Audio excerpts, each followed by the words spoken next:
అందరికీ నమస్కారం. Welcome to big news. ఈరోజు మన ముందున్న గెస్ట్ రోహిత్ నారా, ప్రతినిధి 2. సార్ అలా చూస్తున్నారు మీరు కానీ ఎంతసేపు చెప్తారా? రేరు కదా అడగాల్సింది. ఓకే, మీరు జర్నలిస్ట్ కదా. సారీ సార్, మిమ్మల్ని క్వశ్చన్ చేయాలి. సారీ. ఎలా అండి, ముందుకు ఇలా వంగి చెప్పాలా? హాయ్, అందరికీ నమస్కారం. ఇవాళ మన గెస్ట్ మూర్తి గారు. సో ఆయన్ని అడిగి తెలుసుకుందాం ప్రతినిధి 2 సినిమా గురించి. మూర్తి గారు, మీరు జర్నలిస్ట్. సో అసలు అక్కడి నుంచి అసలు సినిమాల వైపు ఎందుకు రావాలనిపించింది? ఎలా జరిగింది జర్నీ అసలు? అంటే యాక్చువల్గా నేను జక్కా హరిప్రసాద్ గారిని సుకుమార్ గారు ఫ్రెండ్ సార్. ఆయన ప్లేబ్యాక్ అనే సినిమా తీస్తున్నారు. అందులో ఒక జర్నలిస్ట్ రోల్ ఉంది, చేయమన్నారు.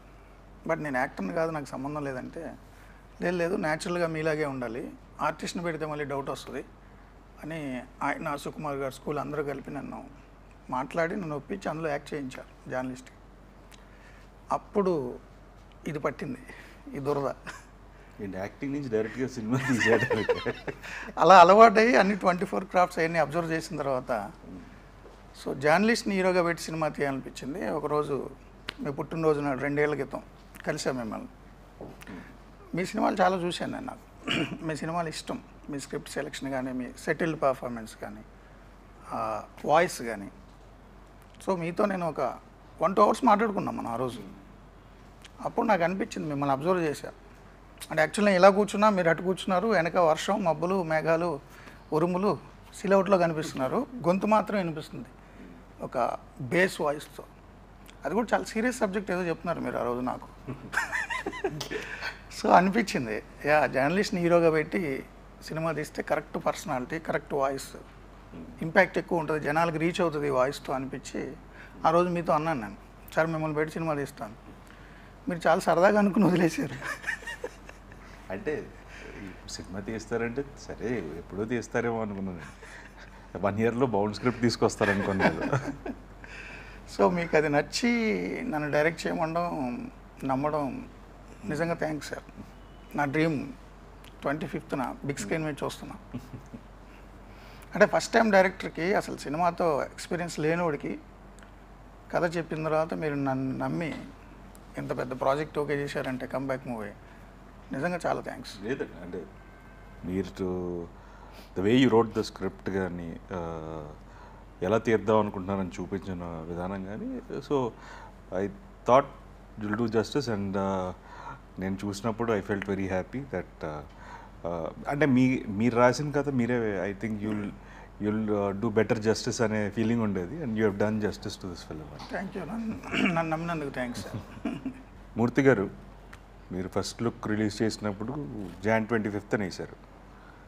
మీరే కావాలని డిలే చేసి కరెక్ట్గా ఎలక్షన్స్ ముందు హైప్ కోసం అని చెప్పి డేట్ మార్చారని అందరూ అనుకుంటున్నారు. అలా అనుకుంటే బాగుంటుంది సార్. అదే అనుకుంటే నిజంగా చాలా బాగుంటుంది. నేను January 25 డేట్ వేసినప్పుడు నాకు తెలియలేదు ఇంత లోతు ఉంటుంది. సో మీ బర్త్డే కాబట్టి అకేషనల్గా ఫస్ట్ లుక్ పోస్ట్ రిలీజ్ చేసి ఆ డేట్ వేసాము. ప్లాన్ పర్ఫెక్ట్గానే వెళ్ళింది. కాకపోతే కాల్ షీట్స్ కాంబినేషన్ మీకు తెలుసు కదా, జిషు సేన్గుప్తా, సచిన్ కేడేకర్, వాళ్ళ కాంబినేషన్ సీన్స్. అండ్ మీరు కూడా సుందరకాండ్ అనౌన్స్ చేశారు ప్రాజెక్ట్. నేను టైటిల్ చెప్పేచ్చు కదా. సో మీరు ఆ బిజీలో ఉన్నారు. కొన్ని డేట్స్, హీరో కాంబినేషన్ డేట్స్ వల్ల డిలే అయింది. సో సీజీ, మ్యూజిక్, సో ఇవన్నీ కొంచెం టెక్నికల్గా ఇతరత్ర అనే కారణాల వల్ల డిలే అయింది. బట్ మీరు అన్నట్టు ఉద్దేశపూర్వకంగా మూర్తి తెలివిగా కావాలని April 25కి తెచ్చాడు, January 25 అయిపోయినా అనుకుంటే ఐఎమ్ హ్యాపీ. అలా నమ్మండి అందరూ ప్లీజ్. అసలు ఈ సినిమాకి ప్రతినిధి 2 అనే టైటిల్ ఎందుకు పెట్టాలనుకున్నారు? ఇంకేదే అంటే టైటిల్ ఒకటి, ప్లస్ అసలు ఈ జానరే తీయాల్సిన అవసరం ఏంటి? ఇంకే జానర్ అయినా తీసుకుండొచ్చు కదా. అంటే నేను 30 years నేను జర్నలిజంలో ఉన్నాను సార్. సో జర్నలిజం ద్వారా, సర్వీస్ త్రూ జర్నలిజం, అంటే సొసైటీకి జర్నలిజం ద్వారా కూడా ఏదైనా చేయొచ్చు అనే నాకున్న ఎక్స్పీరియన్స్లు, ఇతరుల నుంచి నేను చూసినవి. సో సమాజంలో జర్నలిస్ట్ రోల్ ఎంత కీలకమైన రోలు అనే దాని స్టోరీ తీసుకున్నాను కాబట్టి ఖచ్చితంగా జర్నలిస్ట్ అనగానే పాలిటిక్స్ చుట్టుపక్కల ఉండి తీరుతాయి. సో మామూలు cultural reporter, film reporter, sports reporter, specialization reporter అయితే ఓకే, ఆ ఫీల్డ్స్ ఉంటాయి. బట్ జనరల్గా ఉండే జర్నలిస్ట్కి చుట్టూ ఉండేది రాజకీయాలే కాబట్టి స్క్రిప్ట్ అలా ఉంది, పొలిటికల్ థ్రిల్లర్. సో అనుకోకుండా ప్రతినిధి 1లో కూడా జర్నలిస్టే, అనుకోకుండా ప్రతినిధి 1లో సీఎంని క్వశ్చన్ చేస్తాడు జర్నలిస్ట్. అంటే సీఎం కిడ్నాప్ చేసి సొసైటీని క్వశ్చన్ చేస్తాడు, సిస్టమ్ని క్వశ్చన్ చేస్తాడు. సో ఆ ఎలిమెంట్స్ అన్నీ అనుకోకుండానే వచ్చాయి. ఇప్పుడు ఏప్రిల్ 25 కూడా అనుకోకుండా వచ్చింది. ప్రతినిధి 1 10 ఏళ్ల క్రితం మీ సినిమా ఏప్రిల్ 25న రిలీజ్ అయింది. సో వేరే టైటిల్ అనుకున్నప్పుడు స్క్రిప్ట్లో మీరు కూడా ఇన్వాల్వ్ అయ్యారు. 2-3 months మనం కంటిన్యూస్ డిస్కస్ చేసాం, నేరుగా వచ్చి కూర్చుని లేదా ఫోన్లో వాట్సాప్. సో అప్పుడు మీ నుంచి కూడా వచ్చిన థాట్ ఇది. ఎందుకంటే అన్ని ఎలిమెంట్స్ ఉన్నాయి కదా, కొత్త టైటిల్ పెడితే మళ్ళీ దాన్ని రిజిస్టర్ చేయడానికి దాని టేక్ ఆఫ్కి టైం పడుతుంది, సేమ్ జానర్ అని ఎస్టాబ్లిష్ అవుతుందని అన్నారు. కాబట్టి ప్రతినిధి 1, ప్రతినిధి 2 తీసుకున్నాం అంతే. ఇప్పుడు ప్రతినిధి 1లో తీసుకుంటే ఎలిమెంట్స్ లైక్ డిమానిటైజేషన్, చిల్లర గురించి, ఇలా సిస్టమ్ని సొసైటీని క్వశ్చన్ చేసే విధంగా ఉన్నాయండి. ఇప్పుడు అలాంటివి ప్రతినిధి 2లో what elements will be the highlight అనుకుంటున్నారు? అంటే మీరు అన్నట్టు ప్రతినిధి 1లో డిమానిటైజేషన్ గురించి సార్, మోదీ గవర్నమెంట్ డిమానిటైజేషన్ చేయడానికంటే చాలా ఏళ్ల ముందే ఆ ఐడియా మీది. ప్రతినిధి 1 writer, director and me. So ఎవరు ఊహకు కూడా రాలేదు. కరెన్సీ నోట్లు మొత్తం మార్చేయాలి, మార్చేస్తే దొంగ నోట్లు ముద్రణ ఆగుతుంది, తగ్గుతుంది, కనీసం మళ్ళీ కొత్తగా ముద్రించడానికి టైం పడుతుంది. అవన్నీ అప్పుడు ఆ సినిమాలోనే మీరు చెప్పారు, మీ ద్వారా చెప్పించారు. సో ఊహించలేదు ఎవరు, కానీ సొసైటీలో జరిగింది ఒక 7-8 ఏళ్ళ తర్వాత. సో ఇంపాక్ట్ ఉంటుంది, అంటే ఎక్కడో సీడ్ పడింది, ఐడియా పడుతుంది. సో ప్రతినిధి 2లో కూడా ప్రతినిధి 1లో అతని సిస్టమ్ బయట ఉండి సిస్టమ్ని క్వశ్చన్ చేస్తాడు. ప్రతినిధి 2లో సిస్టంలో ఉండి సిస్టమ్ని క్వశ్చన్ చేయడం కాదు, సిస్టమ్ని క్లీన్ చేస్తాడు. సో చాలా ఎలిమెంట్స్ ఉన్నాయి ఇందులో కూడా. సొసైటీ మీద ఇంపాక్ట్ ఉంటుందని నేను అనుకుంటున్నా. అది ఎంతవరకు ఉంటుంది, దాని ఇంటెన్సిటీ ఏంటి అనేది ఆడియన్స్ని బట్టి ఉంటుంది, తీసుకునే విధానం బట్టి ఉంటుంది. జనరల్గా మీరు బేసిక్గా సిస్టంలో కానీ you'll question through media. So how different it is, అంటే ఇప్పుడు మన థాట్ ప్రాసెస్ ఉంది కానీ ఇప్పుడు డైరెక్ట్గా రియల్ సిస్టంలో ఉండి మీరు క్వశ్చన్ చేశారు చాలా ఎలిమెంట్స్ గురించి, ఒక సిస్టంలో జరుగుతున్న రాంగ్ డూయింగ్స్ కానీ సిస్టంలో ఎవ్రీడే సినారియోస్లో. How different it is when you make it few elements you bring it into a film? Yes, అంటే మీడియా ద్వారా క్వశ్చన్ చేయడం అంటే, నేను ఏదైనా ఒక ఇష్యూ ఉందంటే దాన్ని రీసెర్చ్ చేసి, స్టడీ చేసి, లేదా ఇన్వెస్టిగేట్ చేసి అది ఎలక్టరేట్కి అంటే పబ్లిక్కి ప్రజెంట్ చేయడం అనేది నా చేతిలో ఉంది త్రూ టీవీ మీడియా. సో దాని మీద దాని కష్ట నష్టాలు, శ్రమ పడ్డాలు అన్నీ నేనే పడతా. నా చావు నేను చేస్తా ఏదో సమాధానం చెప్పడానికి. బట్ ఇది సినిమా ద్వారా చెప్పడం అంటే నాలో ఉన్న భావజాలాన్ని మీ ద్వారా వ్యక్తీకరింపజేయాలి. సో ఫస్ట్ నా ఐడియాని మీకు ట్రాన్స్లేట్ చేయాలి.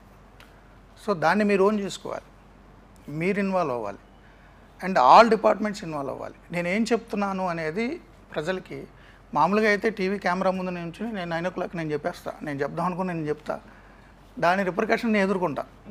ఆ కేసులు అవనివ్వండి, దెబ్బలు తినడం అవనివ్వండి, పొగడ్తలు అవనివ్వండి, అవి మనం పట్టించుకోకపోయినా అది జరుగుతుంటాయి.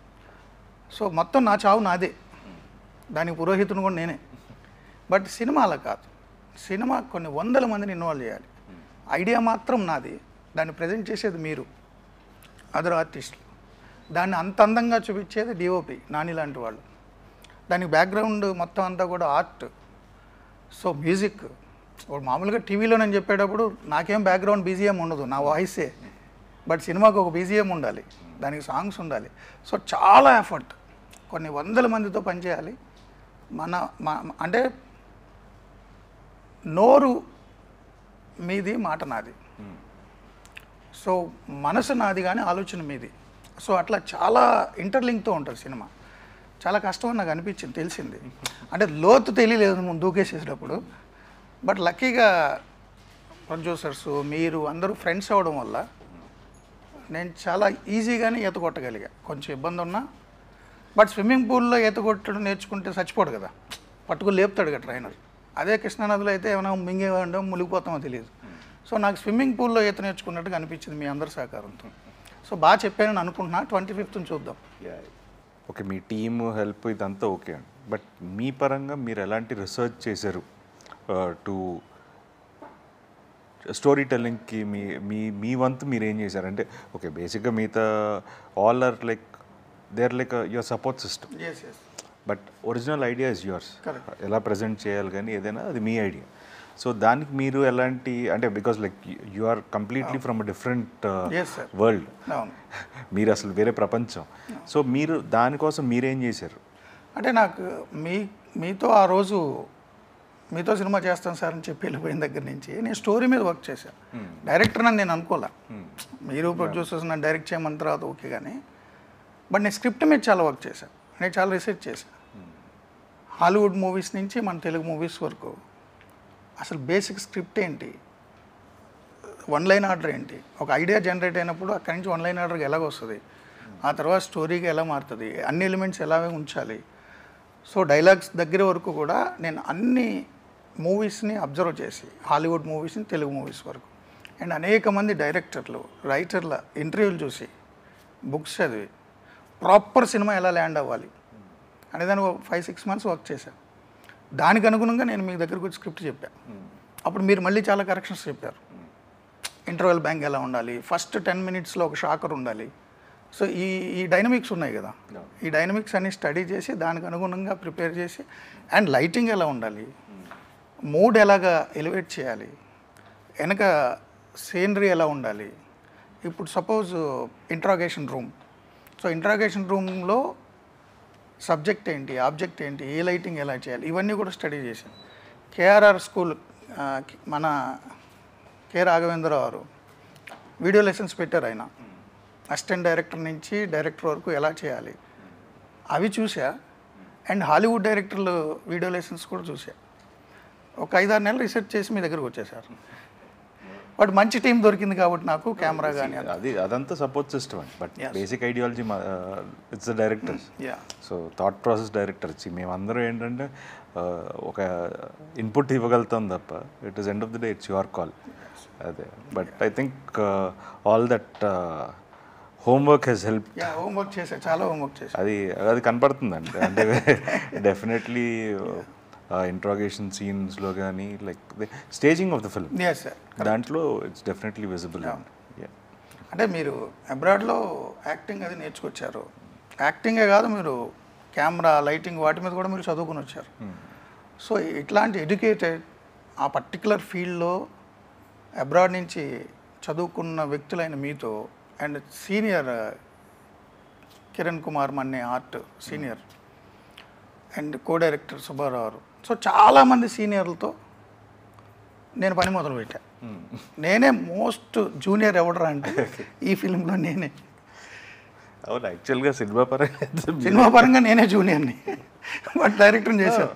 But your efforts are true and but that is what people కొన స్క్రీన్ మీద చూస్తారు. స్క్రీన్ మీద చూస్తారు. అదే నాకు అంటే నేను డెస్క్టాప్ మీద చూసి, ఆన్లైన్ ఎడిటింగ్లో చూసి, మ్యూజిక్ సాగర్ మ్యూజిక్ ఇచ్చిన తర్వాత చూసి, డిఐలో చూసి, ఇప్పుడు మిక్సింగ్ దగ్గర చూసిన తర్వాత నాకు అనిపించింది. మీరు చిరంజీవి గారు ఫ్యాన్స్ ప్రెసిడెంట్గా చేశారు కాకినాడ. సో ఆయనతో మీ ఫస్ట్ సినిమా టీజర్ లాంచ్ చేయించడం మీకు ఎలా అనిపించింది? కానీ చాలా హ్యాపీ అనిపించింది సార్.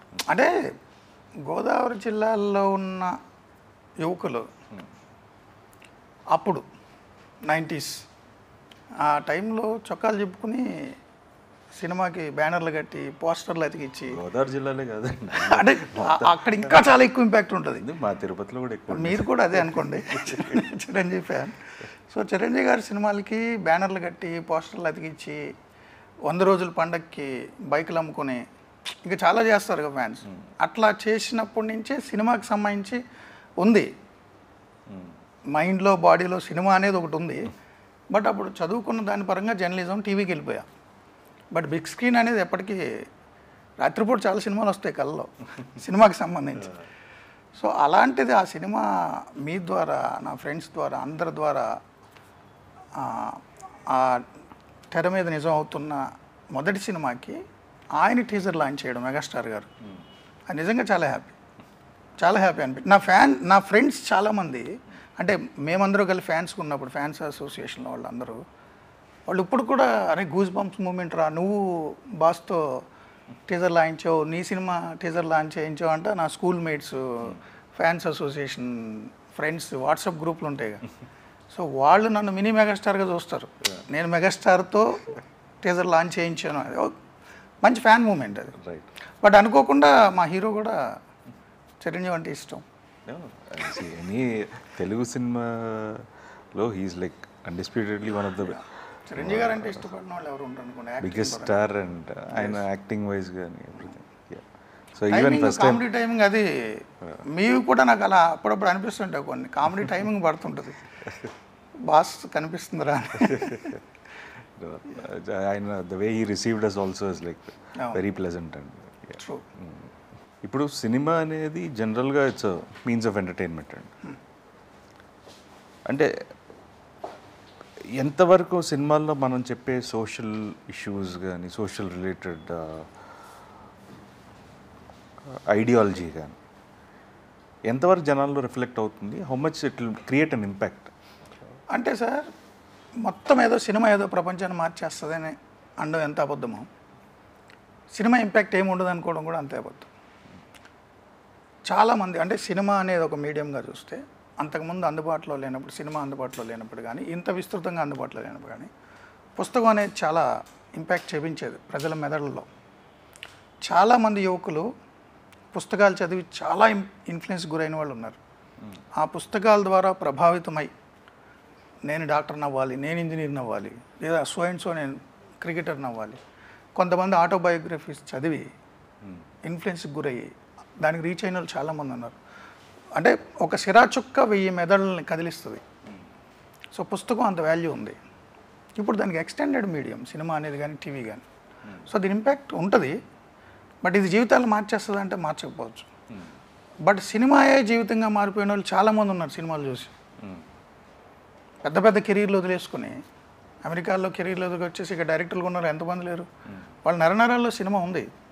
సో సొసైటీలో ఇంపాక్ట్ అంటారా, కొంతవరకు ఉండొచ్చు. అంటే కొన్ని సినిమాలు చూసి ఆదర్శ వివాహాలు చేసిన వాళ్ళు నాకు చాలామంది తెలుసు. సినిమాలు చూసి ఆదర్శ వివాహాలు చేసుకున్నారు, కులాంతర వివాహాలు చేసుకున్న వాళ్ళు ఉన్నారు.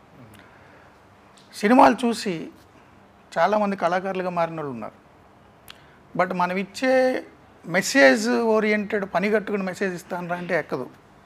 అండర్ కరెంట్గా కనుక మెసేజ్ ఉంటే వాళ్ళు ఒక వయసులో ఉంటే దాని ఇంపాక్ట్ ఉంటుంది. వయసు అయిపోయిన వాళ్ళు ఇప్పుడు సినిమా చూసి నేను కొత్తగా ఏదో అవుతాను, నేను భగత్ సింగ్ని అవుతాను అంటే అవడు కదా. సో కాలేజ్ డేస్లో కొంచెం యంగ్ ఏజ్లో ఉన్న వాళ్ళకి నచ్చిన మీడియం ద్వారా మెసేజ్ ఉంటే ఇంపాక్ట్ ఉండొచ్చు. ప్రపంచాన్ని మార్చేయకపోవచ్చు కానీ కొంతమంది మీదనే ఇన్ఫ్లుయెన్స్ చూపించవచ్చు. రైట్. అంటే చిరంజీవి గారి సినిమాలు చూసే కదా మన సినిమాకి వచ్చాం. లేదంటే నా ఉద్యోగం బాగానే ఉంది, నా లక్షల జీతం, వ్యవస్థ అంతా బాగానే ఉంది. బట్ ఆ ఇంపాక్ట్ ఉంది ఎప్పటి నుంచో. సినిమా అనేది ఒక ఇంపాక్ట్ మనుషుల మీద ఉంటుంది. అదే లేదు, మనం ఎలాంటి ఎలిమెంట్స్ చెప్పినా సరే we need to package it correct sir for the audience to enjoy. Yes correct. So that is more important. అంటే వాళ్ళ ఇంటలెక్ట్ వాళ్ళు ఏ ప్లేన్లో ఉన్నారనే దాన్ని బట్టి దాని ఇంపాక్ట్ ఉండొచ్చు. సినిమా బాగు చేసేస్తుందో లేదో నాకు తెలియదు కానీ చెడగొడుతుందా అంటే కొంతమందిని చెడగొట్టచ్చు. ఎందుకంటే ఒక పర్టికులర్ సినిమాలు ఒక పర్టికులర్ మోడస్ ఆపరెండిలో దొంగతనాలు చేశానని చెప్పి పోలీసుల దగ్గర దొరికిన వాళ్ళు చాలామంది నేను మీడియాలో నేనే చూశాను.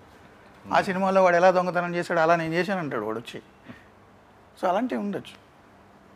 But even lots of things అంటే చాలా ఇన్వెన్షన్స్ కూడా సినిమా అనేది ఇన్స్పైర్ చేస్తుంది. కరెక్ట్. సైఫై మూవీలు ఎన్నో. అవును. టీజర్లో ఎండ్లో ఒక ఓటు గురించి ఒక డైలాగ్ ఉంది. సో మన సిస్టంలో ఓట్ అనేది అంత ఇంపార్టెంట్ అంటారు. అండ్ దాని గురించి మీరేమంటారు? అంటే మీరు చెప్పిన డైలాగ్లోనే ఉంటుంది. యుక్త వయసు రాగానే మొటిములు వచ్చేసినట్టు ఓటకు వచ్చేసింది అనుకుంటున్నారు జనాలు.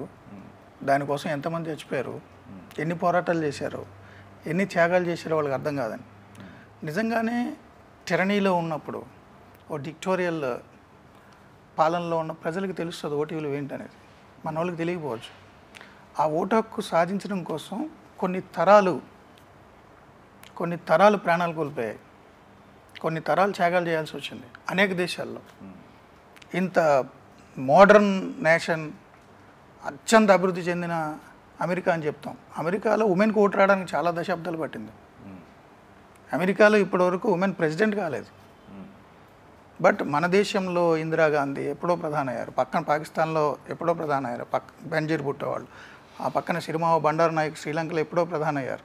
సో అంటే ఓటు హక్కు అనేది మన బ్రిటిష్ వాళ్ళు మన పాలించినప్పుడు, మనం పాలించుకోవాలి, స్వయం పాలన, సెల్ఫ్ రెస్పెక్ట్ అని వచ్చినప్పుడు ఓటు అనే విలువ తెలుస్తుంది. ఒక నియంత కనుక మనని చావచంపేసి ఇష్టారాజ్యంగా పాలించేస్తుంటే, సో మన ఓటును కూడా ఆడేసేసుకుని ఇష్టారాజ్యంగా మ్యానిపులేట్ చేసేసినప్పుడు ఊపిరి ఆడదు ప్రజలకి. నేను ఎన్నుకున్నవాడు అక్కడ కూర్చోవాలరా, దానికి ఒక హక్కు నీకుంది, అంబేద్కర్ ఇచ్చింది, రాజ్యాంగం ఇచ్చింది, అంబేద్కర్ ఇచ్చాడు. సో నువ్వు డిసైడ్ చేయాలి నిన్ను ఎవడు పాలించాలో. నాకు రాజకీయం ఎందుకు లేరా అనుకుని వదిలేస్తే రాజకీయానికి మాత్రం నువ్వు కావాలి. సో 24 hours నువ్వు బతికినన్ని రోజులు పొలిటికల్ సిస్టంలోనే నువ్వు బతకాలి. పార్టీలు వేరేనా అయ్యి ఉండొచ్చు, నువ్వేమీ రాబిన్సన్ క్రూసోవ్ కాదు, అడవుల్లో నాకు నచ్చిన నేను బతుకుతాను అనడానికి. నువ్వు ఈ దేశంలో బతకాలి, ఈ దేశం law of the land follow అవ్వాలి, ఆ రూల్స్ అండ్ రెగ్యులేషన్స్ ఫాలో అవ్వాలి, ఈ వ్యవస్థ ఇచ్చిన చదువే నువ్వు తీసుకోవాలి, ఈ వ్యవస్థ ఇచ్చిన వైద్యం తీసుకోవాలి, వ్యవస్థలోనే నువ్వు ఎలా నడవాలో, ఎలా నడుచుకోవాలో, ఏ రూల్స్ ఫాలో కావాలో, ఏ హక్కులు ఉన్నాయో, ఏ విధులు ఉన్నాయో అన్నీ వ్యవస్థే డిసైడ్ చేస్తుంది. ఆ వ్యవస్థ పొలిటికల్ పార్టీస్ చేతిలోనే ఉంటుంది, ఎంపిక కాబడిన ప్రభుత్వం చేతిలోనే ఉంటుంది. నువ్వు ఇస్రో సైంటిస్ట్ అవి ఉండొచ్చు కాక, నువ్వు చాలా ఇంటెలిజెంట్ అయి ఉండొచ్చు కాక, నువ్వు నాసా సైంటిస్ట్ అయి ఉండొచ్చు కాక, అంతరిక్షంలోకి నీ అంతా నువ్వు వెళ్ళిపోతానంటే కుదరదు. ఆ గవర్నమెంట్ సిస్టమ్ కంట్రోల్ చేస్తుంది నీ ప్రయోగాలను కూడా. సో విజ్ఞానం అభివృద్ధి చెందాలన్నా, ఏదైనా అభివృద్ధి చెందాలన్నా, మానవ వికాసం జరగాలన్నా ఆయా ప్రభుత్వాలు కంట్రోల్ చేస్తాయి. ఆ ప్రభుత్వాన్ని ఎంపిక చేసే అధికారం నీకుంది. నువ్వు రాజుల పాలనలో లేవు కదా, నువ్వే రాజువు కదా. మరి అంత కీలకమైన ఓటును అసలు పట్టించుకోకుండా ఎందుకు వదిలేసి వెళ్ళిపోతారు గాలికి? దానికేం సంబంధం? సినిమా టికెట్లకు మాత్రం క్యూలో నుంచి ఉంటారు, పెద్ద పెద్ద పార్టీలకు వెళ్ళినప్పుడు క్యూలో నుంచి ఉంటారు. ఏదైనా డిస్కౌంట్ ఉందంటే ఐకియా దగ్గర కొన్ని 100 మంది క్యూలో నుంచి ఉంటారు గంటల తరబడి. అరే ఓటు వేయడానికి ఒక 10 నిమిషాలు క్యూలో నుంచి రావడానికి ఎందుకు నీకు ఇష్యూ? ఓటు వేయకపోతే నిన్ను నువ్వు మోసం చేసుకున్నట్టు. రేపు పొద్దున వాడు ఎవడో ఎక్కేసి కూర్చుని నేను చంపేస్తుంటే మళ్ళీ అనడానికి సరిపోవు నువ్వు. అది ఆ మోనోలాగ్ బేస్. సో అంత కీలకమైన దాంట్లో నువ్వు ఓటు వేయకుండా రోజు నీతులు చెప్తుంటే ఈ ప్రభుత్వాలు ఉంది, ఆ ప్రభుత్వం ఉంది, పిల్లకాయలకు ఉద్యోగాలు రావట్లేదు. అరే నువ్వురా కారణం ఉద్యోగం రాకపోవడానికి. నువ్వు బతికేందుకు, సచ్చేందుకు ఈ ప్రభుత్వాన్ని నువ్వు ఎంపిక చేసుకోకపోతే, నీ ప్రభుత్వాన్ని నువ్వు ఎంపిక చేసుకోకపోతే. నిజంగానే ఊర్లలో సార్ దొంగ ఓట్లు ఎవరన్నా వేస్తే వాళ్ళు వచ్చేసరికి ఓటు లేదనుకోండి, వాళ్ళు ఛాలెంజ్ ఓటు చేస్తాడు. నా ఓటు ఎందుకు వేసావు? నేను చచ్చిపోయాను అనుకున్నావా? ఓటర్ల జాబితాలో నేను లేననుకున్నావా? నాకు పరువు తక్కువ, నేను బతకలేను, నేను చచ్చిపోయాను అనుకున్నావా? నాకు ఎందుకు లేదు ఓటు అంటాడు. సో నిజంగానే మరి ఓటు వేయకపోతే జీవోత్సవం కింద లెక్క. పొలిటికల్ సిస్టంలో నువ్వు ఉంటూ నీ లీడర్ నువ్వు డిసైడ్ చేసుకోకపోతే, డెమోక్రసీలో ఉన్నాం కదా మనం, టెరనీలో లేం కదా. సో అందుకని ఆ డైలాగు దాని ఇంపాక్ట్. ఇప్పుడు ప్రతినిధి 2 ఆడియన్స్ ఎందుకు చూడాలి? దాని నుంచి మీరు ఏం చెప్పాలనుకుంటున్నారు? అంటే ఆడియన్స్ సినిమా చూద్దాం అనుకునే వాళ్ళు, సినీ ప్రేమికులు ఎవరైనా ప్రతినిధి 2 చూడాలండి. ఎందుకంటే ప్రతినిధి 2 ద్వారా నేను ఏదో చెప్దాం అనుకోవట్లా. ప్రతినిధి 2 అనే సినిమా చూస్తే మీరు ఎంటర్టైన్ అవుతారు అండ్ మీకు ఇన్ఫోటైన్మెంట్ కూడా ఉంటుంది. ఒక సినిమాలో ఏముండాలో అవన్నీ మీకు ఉంటాయి. ప్రతినిధి 2ని మిస్ అయితే మీరు సినిమాని మిస్ అయినట్టు.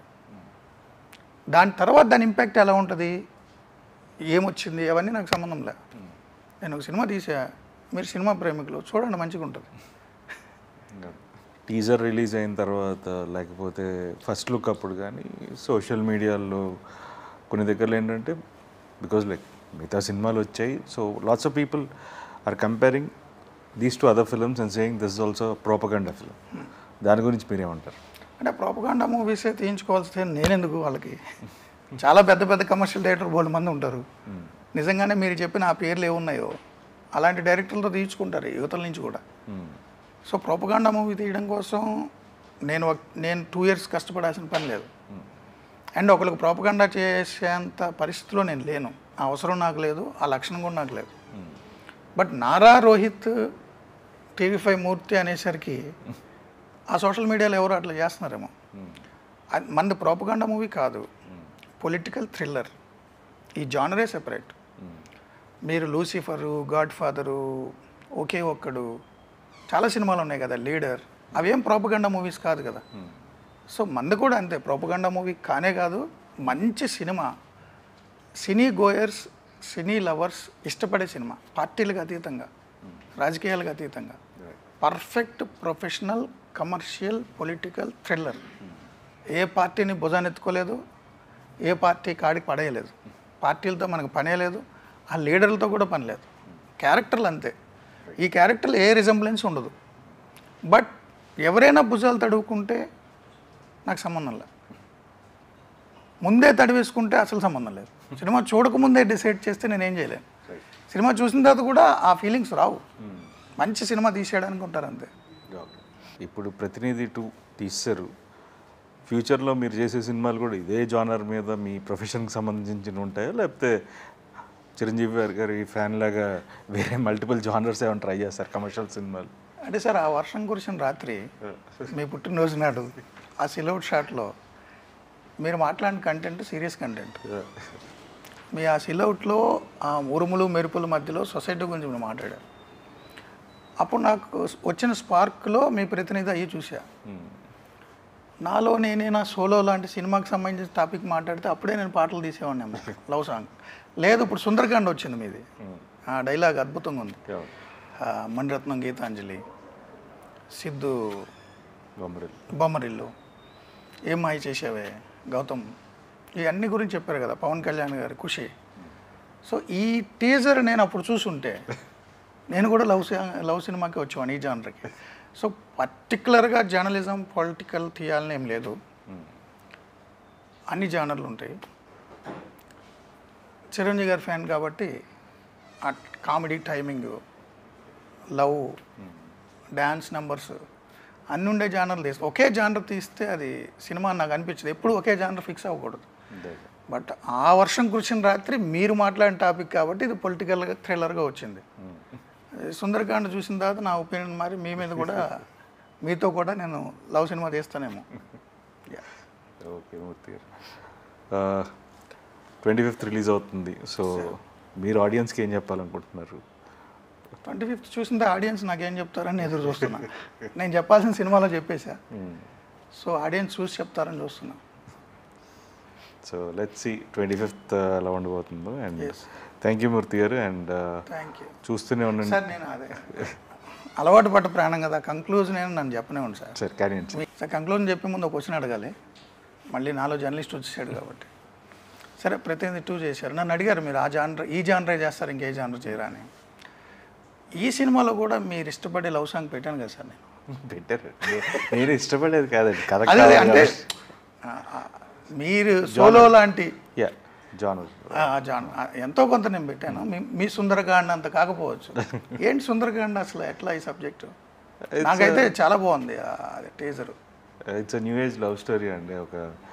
ఒక మంచి కాన్సెప్ట్ తీసుకున్నాం. So Venkatesh Nemalpudi is a director and it's gonna be మంచి ఫ్యామిలీ. నాకు అనిపించింది వెంకీది చాలా బాగా రాశాడు.